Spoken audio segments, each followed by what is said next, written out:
আসসালামু আলাইকুম রাহমাতুল্লাহ।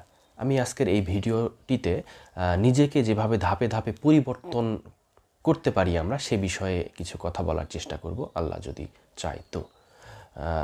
প্রথম যে বিষয়টি আমাদেরকে খেয়াল রাখতে হবে নিজেকে পরিবর্তন করার ক্ষেত্রে, সেটি হচ্ছে সর্বপ্রথম নিজের নিয়ত ঠিক রাখবেন।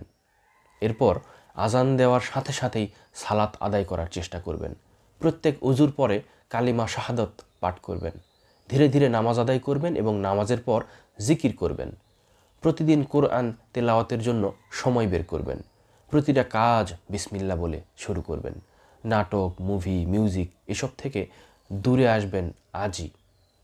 কারোর সাথে দেখা হলে সালাম বিনিময় করবেন।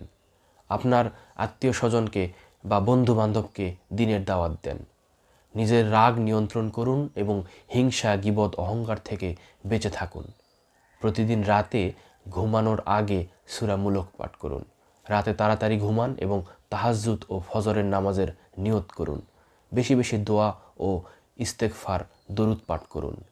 নিজের চোখকে হেফাজত করুন। সপ্তাহের শুক্রবারকে বেশি গুরুত্ব দিন। এই দিনের প্রতিটি আমলই গুরুত্বের সাথে সম্পূর্ণ করার চেষ্টা করুন। আল্লাহ তাআলা